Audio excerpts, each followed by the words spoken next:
ఆ టైంలో వాళ్ళదే కదా రాజ్యాలు, బహుమతి సుల్తాన్.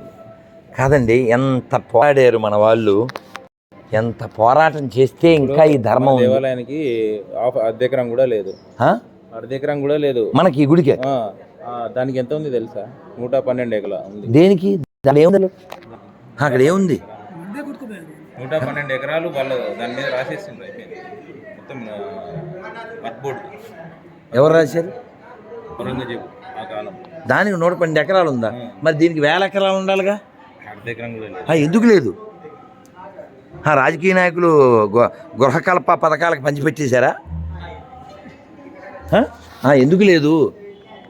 కాదండి, దేవాలయాల పక్కనే ఇది పెట్టుకుని మైకులో అతను ఏం చెప్తారో తెలుసా? ఎవరన్నా కొట్టండి, నెట్లో కొట్టండి ఆజాన్ మీనింగ్ అని అర్థమవుతుంది. మన దేవాలయాలకి పక్కనే విగ్రహారాధన వ్యతిరేకించే వాళ్ళు కట్టడాలు కట్టడం ఏమిటి, మనం వాళ్ళు కొట్టు పెట్టడం ఏమిటి?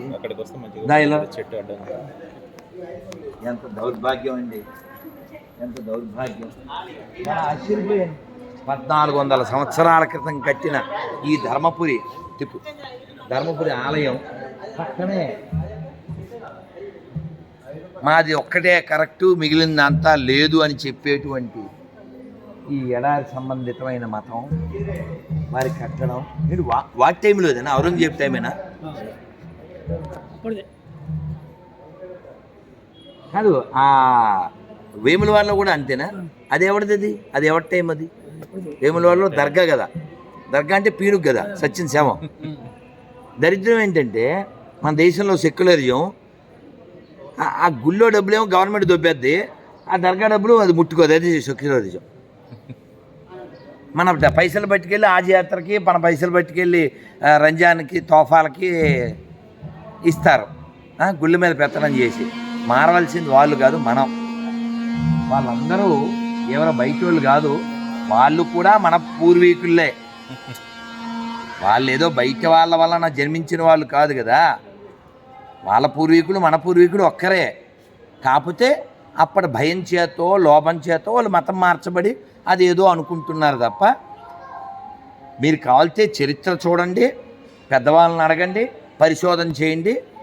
భారతదేశానికి ఇస్లాంకి, భారతదేశానికి క్రైస్తవానికి ఏ సంబంధం లేదు. ఇక్కడ ఎవరు లేరు కూడా.